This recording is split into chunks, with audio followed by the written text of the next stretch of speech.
Today's episode of the Ringer NBA Show is brought to you by Navy Federal Credit Union. Navy Federal has a mission to put members first by making their financial goals the priority. Receive a lifetime of membership benefits to help you and your family accomplish your life missions, like a full suite of financial products designed to fit your needs, 24/7 live support, and access to over 300 branches on or near military bases.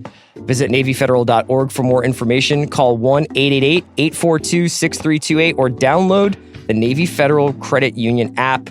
Message and data rates may apply. Basketball is very good. Jimmy Butler is actually a good teammate. Sabonis is the most important front court pacer. De'Aaron Fox is better than Donovan Mitchell. Basketball is very good. Hello and welcome to the Ringer NBA Show. This is the group chat. Did I do that okay? Are you trying out for a Toyota commercial? I could be. I need a That's good. I like it. I am Justin Verrier. I am the Nancy Pelosi of this podcast. Joining me as usual, Paolo Uggetti. What's up? And swinging off the ball today. We like to play a little multi-positional basketball here. One Chris Ryan. Yeah. How's it feel? There is no one position we play here. Exactly. You know? I'm a point forward. Switchability. You're a stretch four. Whatever. Yeah. Switchability. There you go. It's perfect. Last night, we had some live basketball that both of you guys got the chance to see up close, which is a rarity. I think most of us usually watch from afar. Yeah. Paolo there as media, Chris there as number one Thunder fan. It was my second night as a civilian at Staples Center in a row. You saw the Clippers and the Lakers, so like differences, preferences. I mean, the amount, the superiority of the Lakers in-game experience is just almost. I feel bad for the Clippers. Yeah. You know what I mean? Because they still start the game, the pregame ritual with like basically like sparklers and like fluorescent lighting. Well, and then the Lakers have like a Michael Bay movie happen before the game starts. It's just so funny though when they do that, and then they're like, Kyle Kuzma, and you're like, yeah. Like if LeBron's not there, it does make it feel really stupid. Yeah, but I've always said that the Clippers kind of lean into their own personality in the same way the Lakers lean into like. It was more embarrassing when they had Blake and CP3. I don't know. There's something like really cheesy about it that I love. That they're just like they turned up the pyro like to 11. As a result to try to keep up, as opposed to try to do the same thing. But yeah, Lakers games definitely like the crowd in particular always seems to be coming out in full force. How was it last night? They were certainly coming out in full force against Paul George. Yeah, It was really weird. I mean, it was almost like every time. So they booed him a little bit in the introductions, right? And then every time he would touch the ball, it was almost like there was a TV delay to the fans because like they would realize, oh, that's Paul George who has the ball. Let's start booing him. So it would like take like a little bit for them to actually like get into it, which I thought was pretty funny. But I don't know. I'm kind of like whatever. Like he turned down the Lakers, and he's actually from Palmdale, which is like not close to LA, which is I think is important to know. But it was fine. I mean, like I loved how like he kind of got a little motivated by it, which is he dropped 37 on him. Exactly. And he was shooting for 40. He just didn't hit that last three. So the Thunder ended up winning this one, 107-100. LeBron still not playing. He has a groin injury. I think he's missed 4 games? I think it's 4. 4 games. Kyle Kuzma out. I have no idea what his injury is, but it just seems like these guys. It was a back spasm. So KCP. A leader will rise. Kentavious Caldwell-Pope scored 25. I think that's his first game as a Laker. I had such high hopes for KCP going to that team just because like he was the in the ideal form 3-and-D wing. Then all of a sudden he just completely cratered out and is not even a good player. Hey, anymore. He was making threes last night. I was trying to find trades for him. We can get into this later, but I was trying to find trades for him. Yeah. His contract is so high that it's impossible to even get him on a good team. That clutch magic. The thing is, they kind of need him right now. Especially if Kuzma's out for a little bit of time. They do like there's like they cannot rely on Lance as like a perimeter definitely not ball handler and scorer. It's pretty rough. Yeah. So Paul George, his first game back, I think, this season. I think he had one last year, but this is the first time I think since he's last year was still like they're flirting with him and trying to get him to come. So like his family was like sitting courtside. I think they were there last night too. Yeah, they were right behind and he hugged them after. That was a courtship. This was more of a breakup. Yeah. Right. Oh, that was very nice. I don't know. I felt like there was some backlash to the booing. Like, why are the Lakers doing this? This wasn't even a thing. I was telling Chris this. Boo. Like, that's kind of how I feel lean too. into your hatred. I feel like this is the perfect way to start like rivalries in sports again, because nobody actually cares about them anymore. I was gonna say, like, it's literally the most meaningless things. Like, let fans be fans, and like, are we really gonna be in an uproar? And like, there were at least like 3 questions afterwards too about the booing when they asked him post game. Oh yeah, and it was kind of like, okay, like he's like, I expected it. I think he even said like, yeah, like I expected it was gonna be hostile. So like, it felt a little junior varsity. And I thought, that's fair. I was kind of wondering if LeBron had been playing, if the booing would have been as vocal. Like, I don't know that there's that kind of symbiosis between a fan and player that you can be like, oh, well, I don't want to embarrass LeBron while he's out there. But it would have been weird if like LeBron James is on your team and you're like crying over Paul George. It's just like, you're going to get Anthony Davis or Kawhi Leonard or whoever you're going to get. Like, it's probably written already. So just like, stop being such babies. I do feel like the Lakers have some potential to be like Team Petty going forward. Absolutely. Just because not only do they have LeBron, they're going to be the best team probably in the league in the next year or two. They all have the Lakers Schadenfreude, which will never go away and is one of my favorite things in sports. But also, like, you have a bunch of stars now coming out against LeBron and not wanting to play that. So there's this real like clash of the way the Lakers see themselves and the way that Lakers fans in particular have always seen themselves versus like what the NBA sees. It's this weird like old school, new school thing happening. I think you get instances like this. And it definitely helps when Paul George is on the court and Russ is on the court literally mocking Lance Stevenson. Yeah, that was pretty great.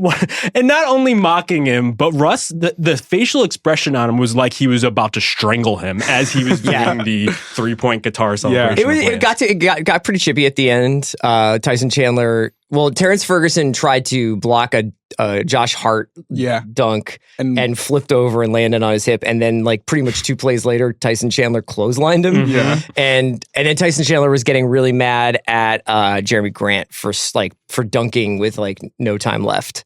Which I like. Seems like a Tyson Chandler move. Yeah, it's like a classic Tyson Paul George Chandler all game, and then you're going to be like, "Don't dunk when we gave up." And it was also kind of funny because Tyson Chandler essentially like the game was over, but he essentially like gave the game away by giving up a flagrant one with like a minute left. So the funny thing was too, like, okay, we said like we're kind of fine with the booing or whatever, but like the funniest thing was like at the end of the game, Paul George goes to the free throw line. I think it was his last points. And like the crowd behind him starts chanting like, "We don't need you," as he's like putting up 37 and they're going to win. Like, it was like, okay, maybe that's where like we draw the line in terms of chance and whatnot. Yeah, I did see a stat, I think it was on Reddit, that like the Lakers young core, which as you mentioned, Kuzma wasn't playing, but still Hart, Ingram, Lonzo had 37. And obviously that was the whole trade where they didn't give up those guys for Paul George, and this is where we are right now. I would say that if, you have to imagine LeBron and Rondo come back, and the Lakers will improve on their currently like average, run. I would like to see a Oklahoma Los Angeles first round playoff series. Yeah. That would be good. Really fun. That would be a good one. I mean, it definitely could happen because at this point, the Thunder might be the second best team in the West. Yeah. But I think the big story coming out of this one is obviously Russ. Yes. He was not good yet again. He shot 3 for 20 from the floor, 1 for 7 from 3, but got that triple-double, which is all that matters. According to ESPN Stats and Info, is the 4th worst field goal percentage in a game where the player had a triple-double. His shooting has been awful this season. Yeah. But on the other hand, I think he's probably been better as a distributor than he's been in a very long time, probably since KD was there and they were in the midst of like their heyday. I don't know. I'm torn in this one because the team is excelling. They're 3rd in the West right now, 6th in the NBA in terms of record. I think they have the best point differential in the West. And yet it does seem like there's times where Russ is liable to shoot them out of the game, like last night. Clearly, they probably should have blown them off the floor and they didn't. Yeah. So I don't know. Is this a problem? I didn't look at any numbers in terms of like where his shots were coming from last night or attempted drives, but I do think that it's not reticence. It's just whether it's like a deterioration of his athleticism or maybe just saving his body for the stretch run. I didn't feel like he was going for the rim a lot. And I would be curious to know whether or not that is also part of the problem. Also, his free throw shooting is taking a dive off a cliff. And Royce Young has a piece up on ESPN about a rule change that happened, I think, a year ago about where Russ used to, from when he was 8 years old on, his free throw method, and it's hilarious to imagine a 9-year-old Russell Westbrook doing this. He used to basically take a shot and then walk to the half court line and walk back to the free throw line. Right. And that was his routine. Right. Yeah. But when that the NBA changed that to speed it up, to speed up the process. And now his free throw shooting, I think, dropped like 10, 15 points maybe. And I kind of wonder whether or not there's like a whole like physical chemistry thing going on with maybe that. Also, you know, he's had some injuries this season, but I just didn't see him electrifying the crowd, like going to the rim and doing that devil may care stuff that we kind of associate with him that opens up so much of his game.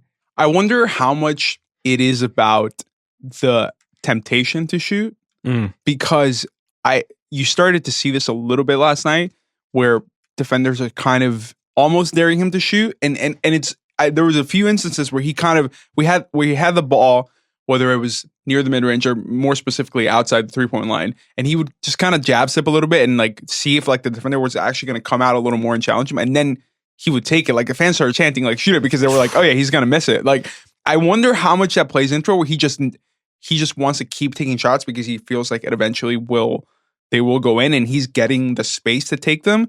But it's just they're short. There was a couple where it didn't even touch the rim. It hit like the side of the backboard. It was alarming. He took a garbage time three that missed the rim. It was it was bad. Oof. It was bad.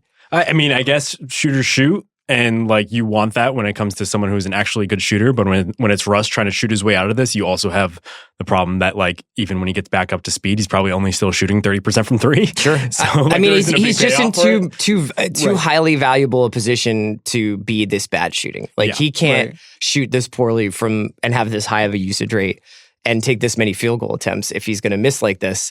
But you know, I don't think that the answer is to turn himself into Rondo. Yeah. Right. I think I'm actually okay with the shooting, just because he's never been a plus shooter. And obviously you want him to actually have a respectable three so you can stretch the floor. They still don't have a lot of shooters in OKC. It's been a big problem pretty much since Kevin Durant left. And even during the Kevin Durant years, there was always that problem not having the appropriate shooting guard. But he shot 42% in that MVP season. 2014-15, he was also shooting 42% from the floor. So it has happened. I think I'm more concerned about his reticence to drive, which is what you brought up early on. And I think two things. I think the injury that he had, he's getting older. And I think that combined with the knee injury, I mean, it could limit his effectiveness. He plays with such a reckless abandonment. That's really his best skill. I would say just his speed plus his recklessness plus his physicality. And you wonder if that's a part of it. And also, if he's worried about free throw shooting, I wonder if he's less likely to get to the rim. Right. Because he's also taking 6 or so free throws a game, which in his MVP season, he was literally taking almost double that. Yeah, I think that definitely has to factor in. I was looking at the numbers just now. He's taking a slightly more shots inside 0 to 10 feet. But he's also taking more threes, which are not going in. So it's kind of like he's a little lopsided when it comes to that. And I do kind of wonder though if we are underrating the other things he does, because like we look at a line like 3 of 20 or whatever, and you see that he had a triple double, and we make fun of the triple double, right? Because it's become such like weird rhetoric around that. But at the same time, like if Paul George is able to do what he does, which is kind of score 37 points, like I think it's fine. Like you said, kind of if Russ impacts the game in other ways, like rebounding and assists and defense when he tries, like that's a perfect complement to that. I don't know if we want, like you said, you don't want it to get to the point where he becomes Rondo per se, but I do think it's a positive sign that he's angling more towards deferring I have to good news and bad George. news. The bad news is that, like you said, if he even gets back to his levels, it's still, we've seen the ceiling on like what a Russell Westbrook led team can do for the Thunder, where how far they can go. The good news is they're not a Russell Westbrook led team anymore. It's a Paul George led team, and what Russell brings is the thing that I kind of, if I can play armchair psychologist, think is what Paul George wanted out of this experience, which is like you be the one who brings it every night, who gets fired up to play Phoenix, who gets fired up to like yell at like this guy and that guy, who is always in the ref's ear, who is, you know, driving the competitive fire of this team. And I can score 25 and play lockdown defense. You know, and Paul George, the reason why Paul George has always been just outside of touching distance of the top of the league, aside from breaking his leg in half, is that lack of consistency. Is this sometimes like 13 points and just kind of disappeared, you know, and he played good defense, but nothing miraculous. Last night, he just took the game over, but I felt like he took the game over because Russ was charging that team forward. Yeah, and I do think it's important to note that like the defense is the best in the league. Mm-hmm. Yeah, there was that quote that came out that I guess Paul George asked Russ to like be a little bit more engaged on that end, and to that point, you're just making like if Russ is kind of this just like elite level Lonzo, elite level Rondo kind of destructive force on both ends. I still don't think he brings it enough on the defensive end, but the way he's orchestrating at some points in the game is just fantastic. I remember watching in that Christmas Day game, just the way that when he makes his decision, like he makes up his mind to pass it, some of the passes that he can actually execute are like some of the best I've ever seen. Yeah. And I think that's important, especially when you have a bunch of kind of spare parts in addition to George, like the Jeremy Grants, the Steven Adams, a guy. That was a good thing that I was going to say is that last night watching Steven Adams, I was like, he's an all-star. He looks like the Steven Adams from whatever that playoff series was where he looked like the best center in the league. I think it was the one where they pushed the Warriors. He and Russ are basically psychic. So the pick and roll with Adams still works really well. And I'm fond of this particular Thunder roster. Yeah, I don't think they had enough shooting. The Thunder never seem to have enough shooting, but I think that they're super athletic. I think they're pretty deep. Abdul Nader was really good last night. Yeah. Noel is giving them useful minutes and is still a per 36 god.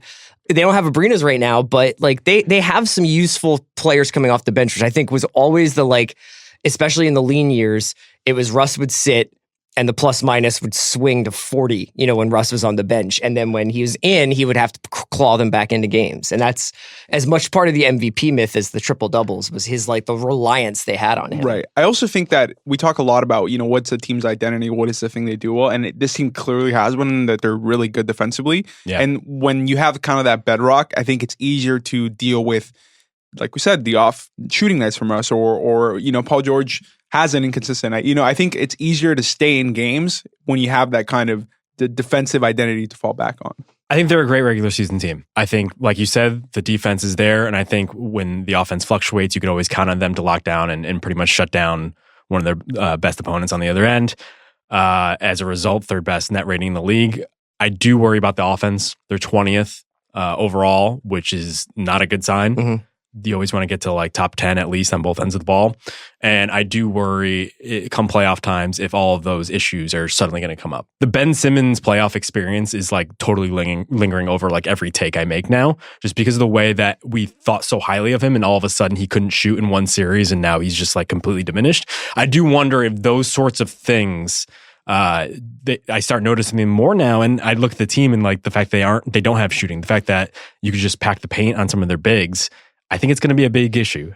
I don't know, like if Russ can't stretch the floor, suck the defense in, if he's reticent to go into the middle and kick it out and not create open shots for subpar shooters, I do wonder if like I have a feeling that this is going to be a Western Conference that's really determined by seeding and who gets who in a bracket. Yeah, I don't think that they have anybody on the floor who will get nuked on defense like they did last year. Yeah, I think Russell's playing better defense. I don't think Billy Donovan is such a tactical mastermind that he can chess move some of the other coaches in the West. There are some I think he could. There are some who I don't think are playing like are better than him, but I don't know that he could outmaneuver even Quinn Snyder necessarily. If they were to have a rematch with them, say. So it'll be really fascinating. I am weirdly like into this team. Yeah. But I do think that their ceiling is probably semifinals of the conference. They're super fun. I mean, they have all these athletes that just like dunk everything and they're bouncing around. Like they have four Terrence Ferguson. Love Jeremy Grant. Like everybody in the court at one time is like a Terrence Ferguson. Chet Diallo is going to baptize somebody. Yeah. I was talking to Tyler about this and he was like, he's going to get one this year that's going to end a guy's career. Well, I think not to belabor the defense point, but I think if they do decide to make a trade and when the trade deadline comes in, they can kind of go for a more of a Oh, is that Amadou Diallo? Not Cheikh Diallo. Amadou Diallo. Yeah. They can go for more of an offensive-minded guy, knowing that they have that, that strong defense. Yeah, and that's the question there. Right. I do think that they need a trade, and I think if a lot of teams are going to be hesitant to pull the trigger just because they have to look 2-3 years ahead, the Lakers in particular can't take on any money, and so they're pretty much stuck unless they just want to kind of kick KCP to a contender, which would... If it's in the West, it's just going to end up spiting their face. But they really don't have anything. Yeah. They have no money. Their luxury tax bill right now is $74 million, which is the biggest in the league. They can't trade a first-round pick until 2024. Wow. So they really only have some of these intriguing youngsters. And if you're trying to get a guy that's going to make an impact this season, he probably makes like $10 million or over. And so in order to match salaries, you can't just clear the books for someone else. So you really only have the Melo trade exception. And I still don't know like who you're getting in order to match that, because I don't think you can combine that with anything else. No, they would have to really hope that the value increases on these guys they're trotting out in the 6 to 10 rotation spots. Right. And it reminds me a lot of the Sixers when we thought all their like kind of overseas projects and some of their second round guys were super intriguing and maybe they'd hit and all of a sudden someone would get interested in them. But like, I don't think any of these guys are at that point. In fact, they have TLC as one of them. Yeah, right. He still isn't playing, which is kind of a bummer. But I don't know. Where do you guys come on in this team? Do you think they're the second best team in the West? I think they're the third. Oh, the third? Yeah. Who do you have second? Well, as they're playing right now, kind of like Houston, but sure. I think Denver and Golden State are better suited right now. Denver's just more equally distributed everywhere, and people can have bad nights. If Russ has a bad night, Paul George has to score 40, and Russ is having more bad nights than good nights right now. So I think he'll get out of it. I think we could get another 2-week Russ shutdown somewhere along the lines for him to kind of get his body right. But yeah, I think right now they're right around third or fourth in the West. I just think that because they have 2 All-Stars, I would go with them in terms of like the second best team in the West. I just kind of fall back on that. These are guys too. What do you mean? You've been writing for the Thunder from the start. That is true. And then I was like, wow, this is not going to go well for me as the season began. And then it's come back around. I think the weird thing about the West right now is that the self-destruction of the Timberwolves and the Pelicans has really thrown me off this season. Yeah. Because I just don't know what to do with that bottom half of the Western Conference playoffs bracket. And I don't know who I believe in. And I feel like there are teams that are bad that are good and teams that are good that are bad.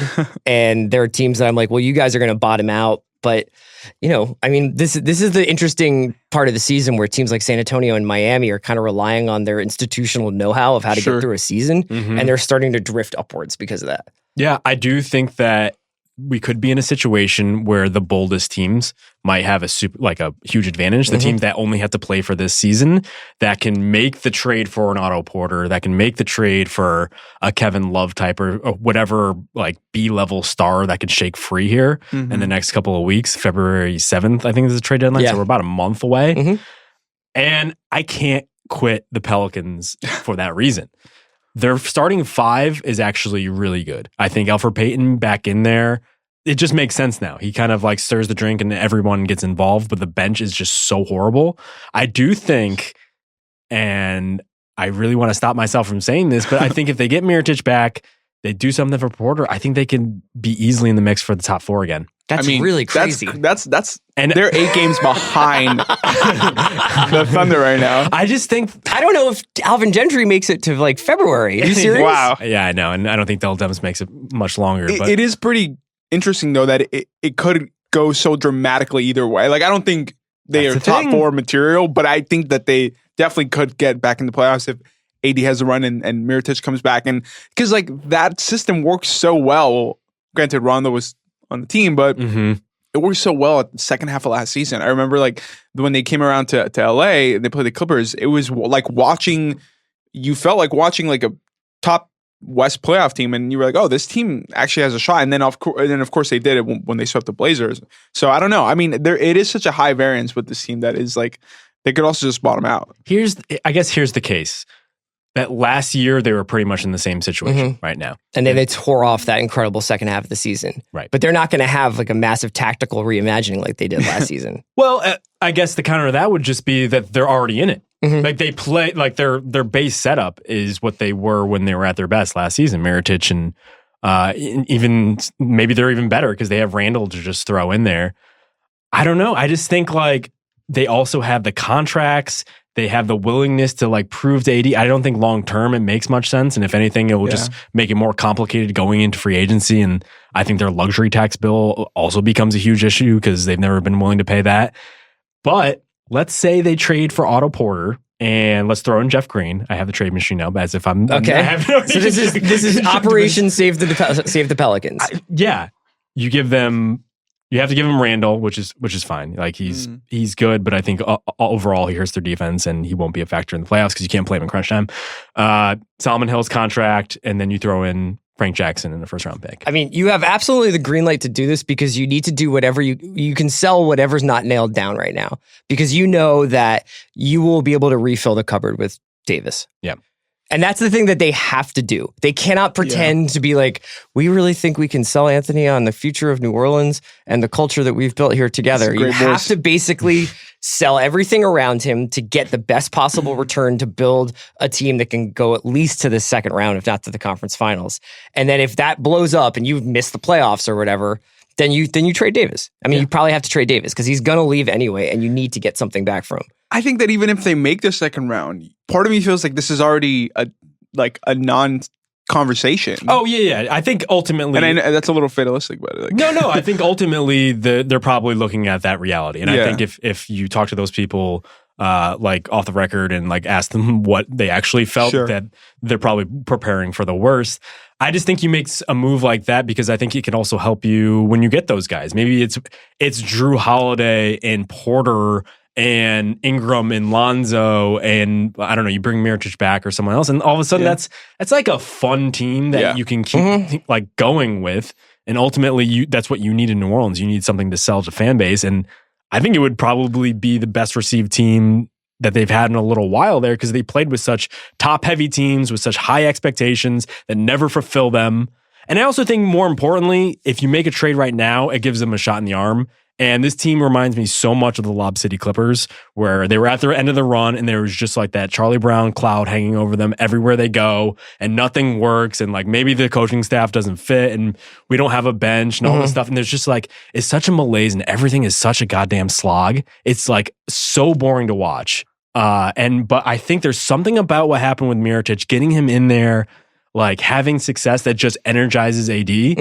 He's the type of guy that will kind of wax and wane depending on like how things are going. He's not really an emotional leader. Yeah, he's like Paul George. Very much like Paul George. And I think if you get him energized and back in there, you have an MVP candidate coming into his prime. He's not even 26 yet. Yeah. I just think that there's so much good that can happen as a result of that. So. It is kind of the glass half full view for sure. I like your confidence. I find the Western Conference playoffs picture is so bizarre because the three teams that I think we would normally expect, Sacramento, Dallas, and Memphis, are three teams that I think are either incredibly hungry for a taste of the playoffs or historically are not the type to pull the plug. So it's like the three of those teams sitting there in 9, 10, and 11, and you're like, none of these guys are going to step back. Like, I don't think those three teams are going to be like, we're going to shut it down and like go for a high pick. Yeah. I think they're going to go for the playoffs. Yeah. I could see the Grizzlies like, I mean, we heard about the fight that happened in the locker room, and I could see. And they're struggling, they're nosediving right now. Yeah, right. That's the one thing because I do agree with you. I think the Kings and the Mavericks are just going to try to go for that 8 seed, and I don't blame them. No. I mean, like, I think that I still don't know what Utah is, and I don't know like what they're doing this season, and I don't know whether 500 is going to be good enough to get into the Western Conference playoffs. It certainly doesn't look like that. But every time I think they've sort of put it together, they lose 3 games out of 5. So it's so confusing that second half. I think that if I'm Dallas, I punt. My future is with Luka and that next team that's going to come in a year or 2 from now. You have Wes Matthews. You even have DeAndre Jordan's expiring. Like that's pretty good fodder in like the current environment. If I'm Memphis, I might think of the same. Like, man, if you got to take advantage of Conley and Gasol, but like Jaren Jackson, that's your future, and like some of these other pieces that you're trying to put together don't like particularly fit all that well. Right. If I'm the Kings, though, I'm going for it. Yeah, you got to. Of course, you got to. You have a bunch of young guys. Why not? This is my favorite team in the league. I think like if they get an Otto Porter in there, a guy who could play a little bit more wing. Can play defense. Man, Otto Porter. Yeah, I was just gonna say, like, what's our collective opinion on Otto Porter right now? I actually think he's been particularly bad this season, but I just think like you look at everyone in the league, they're all contending. They're all trying to make the playoffs. Right. And Zach Cram wrote about this for us. Like, who is a seller at the deadline? Yeah. It's pretty much like in terms of star power, a guy who could maybe swing your season a little bit. It's Kevin Love, who can't be traded for another couple weeks, is still injured, hasn't played in months. and maybe one of the Wizards guys. And you're not going to trade Bradley Beal because he's your best player. And so Otto Porter might be the only guy who can reasonably make an impact. Yeah, the only other team that I was kind of wondering about with that is like, would the Celtics make a deal that wasn't for a Davis? Like, would the Celtics try to unclog their chemistry a little bit by getting rid of like some of the guys who are like, why aren't I playing more? You selling Gordy? I mean, like, I know Bill wants to, but I'm more curious about like Jalen. Oh. See, but the problem with these trades, and this is like everybody has kind of talked about, this is everybody's biding their time for Davis. Yeah. So everybody's like afraid. Would Boston give up any of their assets for anything less than Davis? So. But at a certain point, even though they're 22 and 15, it's nothing to be ashamed of. I feel like they know that they're not reaching their potential right now. Yeah. The one team I'm wondering whether they do they give up stuff not for Davis is the Lakers. Because what if the Pelicans don't want to trade with the Lakers? You know what I'm saying? Like we saw a little bit of that with the Kawhi thing, right? And like, you would know better than I would. I mean, whether or not that there's that kind of like interconference animosity out of New Orleans, or whether they even give a shit. No, and I mean, Dell Demps, the first trade he made for Chris Paul was with the Lakers before that got vetoed. I don't think there is, and I think for him, if he wants to save his job, which I think is going to be up in question if they can't make the playoffs here, I think he would just want the best package, and I think that's why if you're the Celtics, circling back to them, like. I think that's why you wait, because I think ultimately they have the best assets. Like, I think you keep a Jalen and you throw him in there along with like maybe Horford opts back into his deal. And a Horford is the type of win now veteran that you wouldn't get from the Lakers. So you're still keeping the team afloat. Yeah, right. And you have all those picks. Like the Kings pick probably ultimately will end up in the late lottery. That's better than anything the Lakers can throw out there. Yeah, I'm still not sold on Lonzo. Right. I'm still not sold on Kuzma. I don't know. Yeah, it kind of depends on what they're prioritizing, right? And you're making it sound like they want to still continue competing, like they don't want to tear it all the way up. That's what I would assume. And again, I would go back to that first Lakers trade they made, where they just got a bunch of veterans. Sure. I think that's trying to find a balance between win now guys and guys that provide some of like a future that they really haven't had for a little while now. And just look at some of the trades that we've made for stars recently. I mean, Kawhi Leonard got traded for DeMar DeRozan. Oladipo and Sabonis were a couple years into their career. Like Sabonis was a rookie, I think, or he'd just come off his rookie year. So I think if you're a GM, I think you're looking for guys who aren't going to start the rebuild, because then questions start coming about your job security. Well, I think typically what we look for in the trade market is those teams that are on the way out into tank mode and getting rid of whatever like valuable assets they have around. It'd be really interesting to see a team that was at like the 6-7 seed be like, well, we know we're not going to be like a Charlotte. You know what I mean? Like if you're Charlotte, do you trade Kemba? Just wait after the All-Star. Or would there be a mass revolt of your fan base if you traded your franchise player in like when you were approaching being the 7th seed? Do you know what I mean? Like, I think that there's going to be, and Charlotte's a team that I don't think it would do that. I don't think Jordan would be like, let's trade our best player before the playoffs, even if he was going to be a free agent. I think that is but there are teams like that. Like if the Clippers were really creative, you start thinking about some of the guys they have, and they're like, look, we're not going to get to the conference finals. We're not even going to get probably out of the second round. We'll probably be competitive if we're in the playoffs. But what we can do is like do a bunch of different things with like the fact that we have 11 guys playing right now, and a lot of them are pretty attractive to teams. Yeah, there's a huge so many useful players on that team that could literally help any team. I mean, the guys on Ricky Sanchez just said this, but I would bite your hand off for like half the Clippers roster to be on the Sixers. Okay, let's talk about the Sixers, but first let's talk about tonight's game. The NBA watch of the night. Yeah, it's tonight on national television. We've got two really, really tasty games. TNT's got a really nice doubleheader. They've got the return of Kawhi Leonard to San Antonio.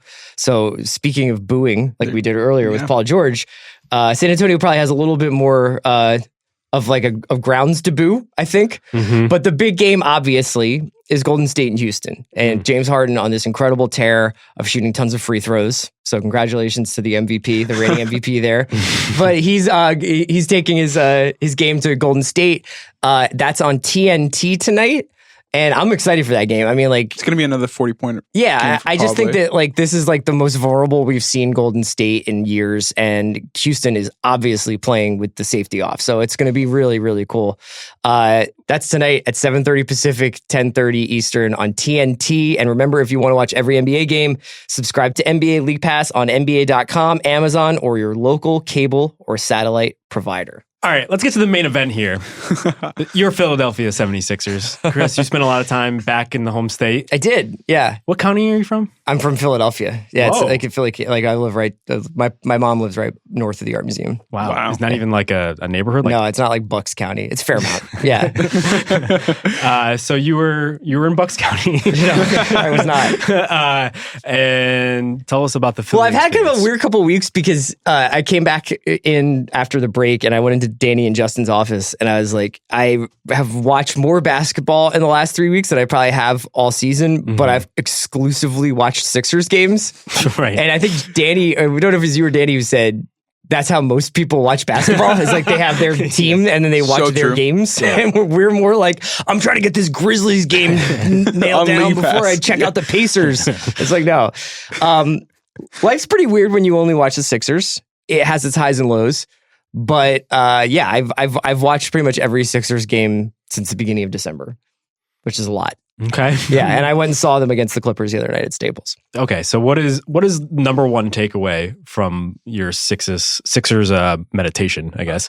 Right now, there's a Sixers civil war within the fan base. I mean, I don't know if it's a civil war or if it's just like people sniping at each other online, but there is a lot of consternation about whether or not this team can go where it wants to go with Ben Simmons as the player as he is. I think it's pretty obvious that Joel Embiid for the first 2/3 of a game is Shaq, and it's amazing. And he looks like in the first 2 quarters of games, you're like, that guy can score 45 points a night. Like there's nobody in basketball who can stop him. And he did, I think, last night. Yeah, and watching him surgically deconstruct each Clippers big man that Doc would throw at him, whether it was Gortat or Harrell or Boban even, and it took him like a couple of tries to figure out Boban, but it's just really something else to watch. And it makes me think a lot about, I think we're going towards a somewhat homogenous style of basketball, at least in terms of what we want teams to do. We're like, oh, you got to get space. You got to have shooters. You have to have the ball moving all over side to side. And that's true. And it's kind of, you really do start to want to like peel paint off the walls when you watch 85 dribble handoffs and then a guy like step into an 18-footer on the Sixers. But it is fun to watch a big man dominate, especially live. Like it's pretty amazing to watch guys just like not be able to handle him. But he's not really the story right now. The story's Ben. And Ben is my favorite Sixer. Ben is like one of the most amazing basketball players I've ever really come across in terms of what he's able to do at his size and his court vision. But there's a real like people are really starting to wonder whether or not this guy's ever going to start taking jump shots. And the Markelle Fultz thing, we've ascribed that to shoulder problems or psychological problems or whatever you're going to ascribe it to, the yips. Ben's not that much better shape. I mean, like he's like obviously fine, physically and emotionally about it, but he offers no threat to shoot. And so this big debate that's happening within Sixers fandom is whether or not Ben Simmons, as the unicorn that he is, makes up for the fact that Ben Simmons, as one of your primary ball handlers, doesn't space the floor. Were you at that game? Yeah, I was there. The Sixers. What was your take on I think Ben? You're not going to find a disagreement from me. I legitimately want to like scream out into the void and be like, do we realize that like Simmons is averaging more points, more rebounds, and just slightly less number of assists that he had last year? He's shooting better from the field. Like, I get the whole crisis with him not being a threat and that affecting how the offense runs. But I think it's more about the rest of the roster than it is about him shooting. But it is very like fun and interesting and far more, I guess, controversial to focus on the fact that he's in shooting. But I think it's not that big of an issue right now, as much as we're probably making it out to be. I don't know. And I've said this in the past, but I just feel like it's such a waste. Like I think Ben at his best last season was top 5 watch in the NBA. Just the way that he could just wreak havoc on the court, take it from one end and just like dunk on everybody on the other end. It was very Westbrook-esque in terms of just like his style of play. And we were talking about this before he came on. But under control though. That's the thing that's so amazing about him is that he would yes, he could go coast to coast and tomahawk, but he would also go coast to coast and then pull it back out and find JJ on the wing. You know what I mean? Yeah, like so much poise. It's almost like a robot created by Russ. Yes, like in his image, his Frankenstein or something. Sure.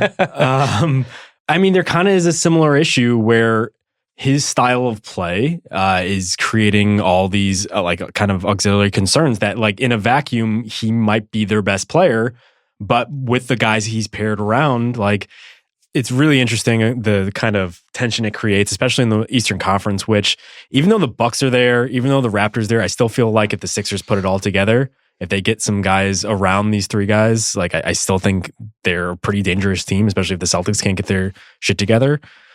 Do you have any confidence that this season, the Sixers just can contend as we thought they would kind of going into it? I don't know if I have confidence because I don't necessarily think we're going to get an Ilyasova and a Bellinelli served to us on a platter like we did last year. Right. I would say that I blame more the empty cupboard of assets and reliable backup players than I do Ben Simmons. Mm-hmm. And it's not just Ilyasova and Bellinelli we're talking about now. We're also talking about Saric and Covington. And we're also talking about Fultz and Zaire, which could have been name your player and Mikal Bridges. You know what I mean? Sure. So you're talking about 6 guys that were short and you get Jimmy Butler instead. Mm-hmm. And you get Landry Shamet, who's good, and Furkan Korkmaz, who can get some shots, but is a 0 in defense. And I don't think JJ is playing really well in defense, very, very well in defense this year. Not that he was ever a shutdown defender, but that's a lot of auxiliary pieces who need help in other departments of the game. Right. And you for as much as Jimmy will take on the best player on the other team, the best perimeter player on the other team defensively, it's been talked about. I don't know if he's as good of a team defender as Covington was. So for me, it's as much about the fact that they went from being a 7 or 8 or 9 person team to a 3 person team pretty hardcore this season. And if you're one of your 3 is not going to be playing at an optimal level, then it's tough to see them getting over a Toronto, a Milwaukee, or a Boston. It is funny how quickly they accelerated from the process to what they are now. Mm-hmm. And not only from going to a big 3 model, but even last year, as soon as they got good, they got great. Mm-hmm. And they were expected to contend. Ben was expected to play like LeBron, even though he's probably realistically 2-3 years away from even coming close to having any sort of impact as he's 22. Young LeBron. Yeah. Right. I don't know. A lot of these these other guys that they got along the way were supposed to be the guys they filled in once they got their team, right? And I just don't know how many of those they actually hit on. Jonah Bolden is another guy that they're throwing out there. I think he started last game. Yeah, he's very useful. Yeah. He would be useful as their Nerlens Noel for the Thunder. Yeah, exactly. Which is, he comes in, I don't know, usually I think Noel played off bench minutes in the first half, or he's basically what Zubac should be on the Lakers, where he comes in the third quarter to break up the JaVale Tyson platoon and actually gave them useful minutes and bring some energy and brought some energy. Yeah, that's what Jonah should be, but that middle, that they don't have that middle. They don't have that Sarge, Covington, Bellinelli, Ilyasova. None of whom am I saying they're all replaceable, but we didn't replace them. And now you've got Jimmy, who's Jimmy is a reliable, just racks up that 22 and plays really good defense and is supposed to be the fourth quarter guy. But there's something about what Ben's play does in the fourth quarter and how defenses react to the fact that he has no threat from outside that maybe allows them to sag more on Embiid or maybe allows them to pay more attention to Jimmy on the perimeter. And it's just not working right now. So blowout leads turn into close games. And they're probably losing games they could have won. And the biggest concern is that they're just not beating good teams. They're cracking down on bad teams and any teams that worsen them, but they do not have a signature win this season. And even when they get out to big leads like they did against the Clippers and the Suns, they lose them. They lose them, yes. And they get smoked by teams like Portland. Now, granted, Portland, I don't think Embiid played, and it's they've been on a fairly long road trip. It's I get losing, but they haven't beaten Boston in Boston. They haven't had that, this team is for real. They beat Toronto without Kawhi at home. I guess I'm just disappointed that, and maybe it's because they play in the big market, maybe because the process was such a flashy kind of thing in all of our lives. It was such a big event that everyone was kind of on one side or another. But I know the goal of it was to get transformative talents like Jimmy, like Embiid, like Ben, but they had so many bites at the apple for role players, and yet they have none of them. And I think the failings of, I don't know if it's Hinkie, and I don't know if it's Colangelo, and I don't know how much of it's Brand, but the fact that they don't have Zaire ready to go, the fact that they don't have another JJ waiting in the wing, so they had to bring JJ back at a big price, and will probably have to do so again next year. Like, it just feels like they became the Pelicans, where they have only like 4 or 5 guys, and yet they made all the right steps to ensure that they didn't have that. So like the TLCs, like Korkmaz is fine, Shamet is fine. Right. I don't think these are guys are going to be in a playoff rotation on a title contending team. And so I don't know. I think there's something to be said about, yes, maybe Ben doesn't fit entirely, but there's a lot of blame to go around in the many front offices they've had about constructing the perfect environment to fit these guys in. Right. I mean, it's exactly what Chris was saying. Like, they have the top end guys and they have a bunch of fringe guys who you're not really sure about. But they don't have that core middle that helps, teams get to the conference finals. Yeah. And it had so many routes to get those guys, right, I guess is what I'm saying. And it's just frustrating. And our concepts of big threes is pretty interesting, because I personally associate it with the LeBron teams that have had big threes. So the Cleveland teams and the Miami teams. And on both of those teams, someone has had to radically change their game and become pretty much a complementary player. In Miami, it was Bosh, and in Cleveland, it was Love. Where you accept that your role is to be very good when called upon, but called upon less frequently than you've ever have been in your career. Yeah. And I can't see that happening with Jimmy, Joel, or Ben. And Ben does not offer that. I'll stand in the corner and just drain corner threes. Like, if Ben had a corner three, he'd be an MVP. Right. And I think that's the issue that's more fascinating to me, which is kind of these 2 timelines, if you will, because like you said, last year, the way they surprised everybody with how good they were and how great they were right away, I think it just kind of fast-tracked expectations. And maybe that forced them to make the Butler trade, and now it's like they have Jimmy on one track of a timeline, and you have 2 young 20-somethings who are really, really good, but also like probably need some time to develop their, refined roles on a team, on a championship team, which is what they're trying to be. And so I think that creates some sort of like weird, also like imbalance. Well, there's 2 things to the Sixers. There's these 2 narratives. There's the experiment, and then there's the soap opera. The experiment is the process, and the experiment is the sort of the finale of the process, which is supposed to be adding all-star talent to guys who are still in their rookie deals, or Ben in his rookie deal. And that's what Elton Brand was saying. Like, right, the window is Ben's first contract, because once Ben gets extended, we're not going to have a lot of room to maneuver, right? And I think that they were all hoping that Markelle would join that sort of upper echelon of Sixers player, and obviously he's not there. Then there's the soap opera, which is the intense scrutiny surrounding the team, which is not helped by the way the team manages a lot of these situations, but everything from, at that Clippers game, Ben Simmons went for a rebound, like in a somewhat Westbrookian fashion, and elbowed Embiid in the face, and Embiid flipped out. And I think we've pretty much, like, if it doesn't take a lip reader to hear him basically say, what the fuck was he doing going for that rebound? I'm paraphrasing, but like, he said something along the lines of like, what's he even doing going for that rebound? Right. Because it was a free throw, and it was Embiid's rebound, and Ben comes like flying out of nowhere. No, it wasn't a free throw. It was like a missed shot. Yeah, it was a missed shot. But Ben comes flying out of nowhere and catches Embiid in the face. Right. And Embiid's had a facial injury before, and is obviously pretty sensitive about that. But of course, that just opens up the Ben versus Embiid thing again. And then he's sensitive about a lot. Who, Ben or Embiid? Yeah.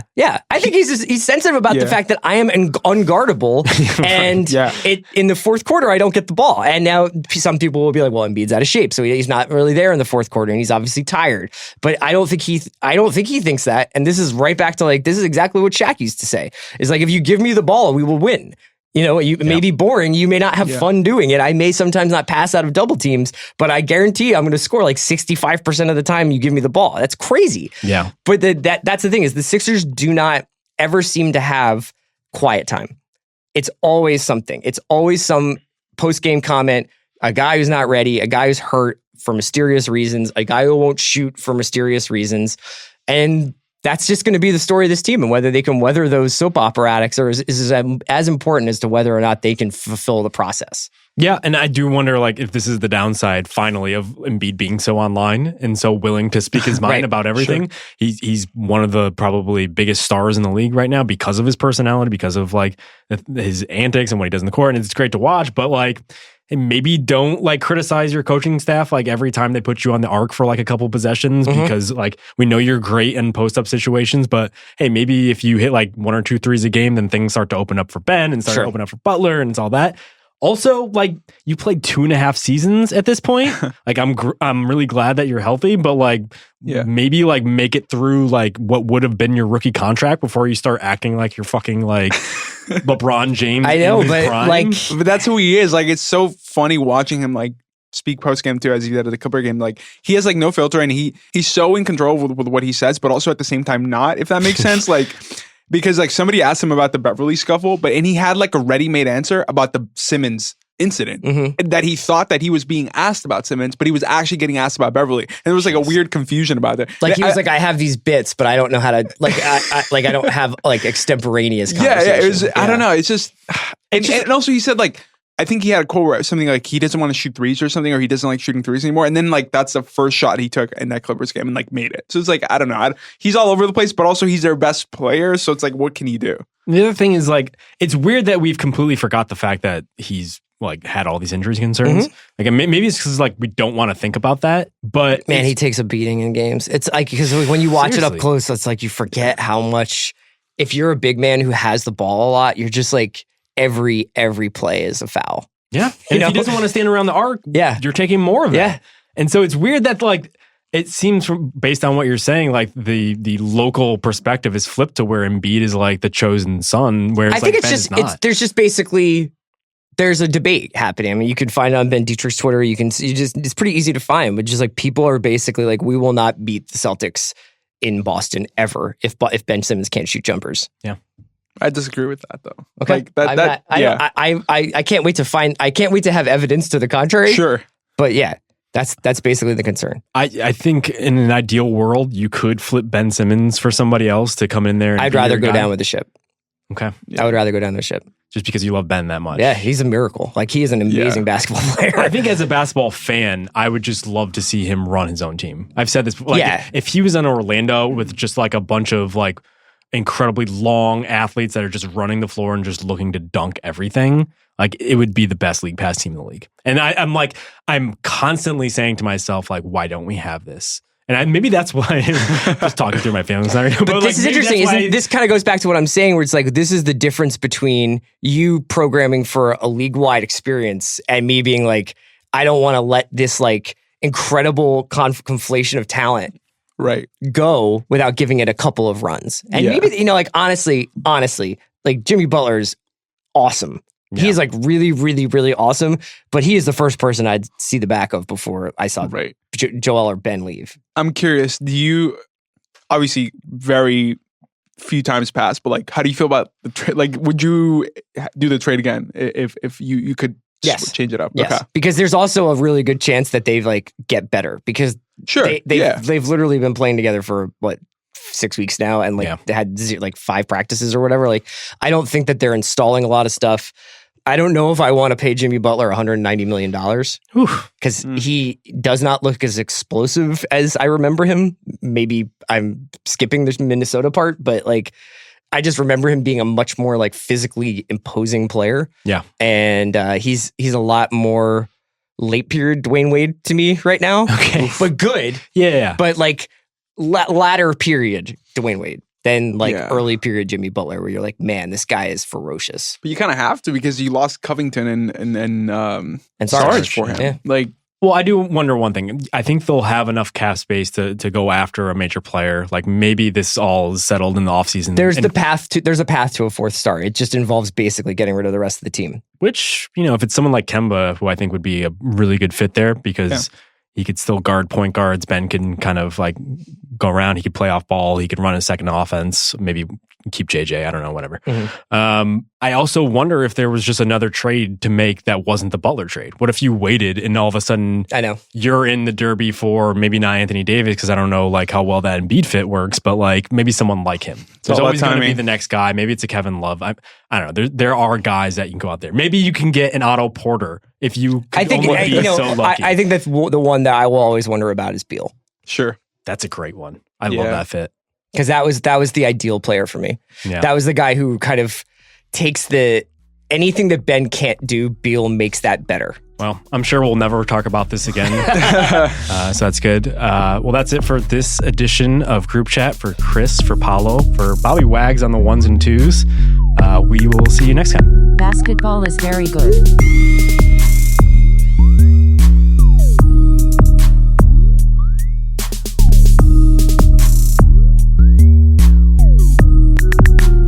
Basketball is very good.